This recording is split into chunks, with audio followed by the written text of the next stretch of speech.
राज्यसभा निर्वाचन को आउ मात्र 2 दिन बाकी थिबा बेले समय जेतिकी बढुछि विरोधी बीजेडी और कांग्रेस रे संदेह सेतिक पड़ुछि।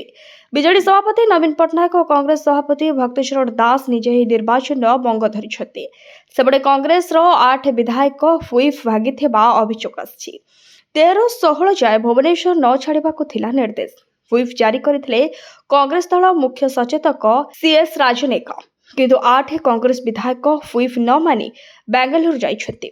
कांग्रेस विधायक दल नेता रामचंद्र काडमो, तारा प्रसाद बाहिनीपति, सोफिया फिरदौस, दाशरथी गवांग और रमेश जेना बेंगलुरु जाई नाहति।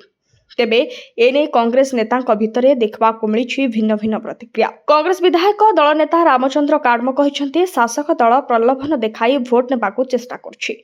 आम विधायकों को आमे एकजुट कलु, जो माने रहुछन्ति सेमाने क्रॉस भोटिंग करबे नाही।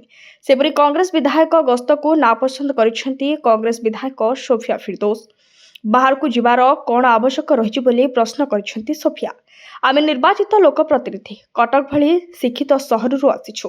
मु गणमाध्यम शुणिली मते किछि कुहा जाय नै बोली से कहिछन्ति। आमे भी निजे निजे निष्पत्ति नेइछु बोली कहिले सोफिया। से भली भिन्न बयान देइछन्ति कांग्रेस विधायक तारा बाहिनीपति। से कहिछन्ति निज इच्छारे बुलिबाकु जाइछन्ति आम विधायक। 2 दिन परे आसिबे। बहुत दिन हेला कुआडे जाई नथिले।